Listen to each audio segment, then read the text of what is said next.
सेधु परदेश चला गए। तो अपने सखी से कहले, है सखी का कहले भैया तोहार आदमी तो तोहरे पास में हुए और हमार ममुआ दा 3-4 साल से परदेश से उते ना हुए। कहले का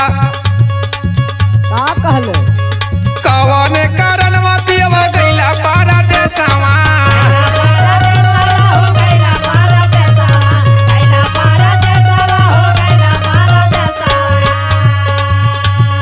कवने कारणवा पियवा गइला परदेसवा। कवन हो कारण, अरे कवन हो कारण सैया भइला नीरा मोहिया। कवन हो कारण ना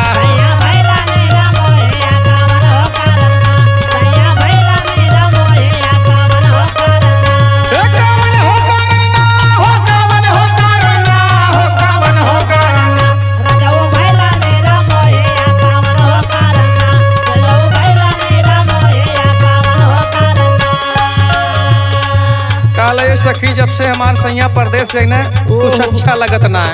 काहे हो दीना दीना याद आव राजा तोर सुरतिया।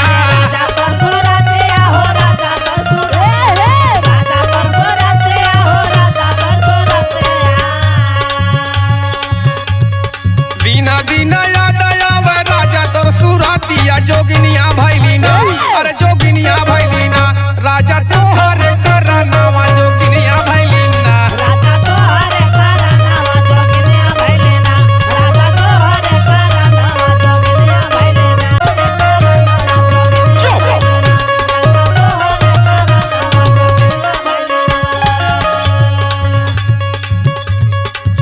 कहले सैया सुना का कहले भैया लाहौरी ना नदिया बोला बोलिया कु बोलिया।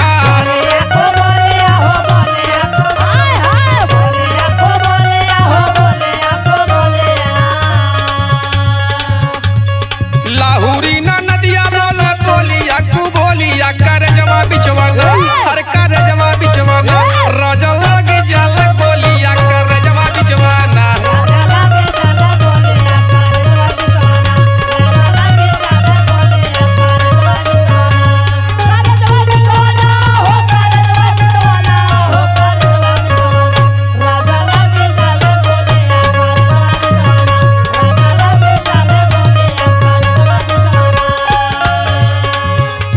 सैया तोहके कितना मनाई हम।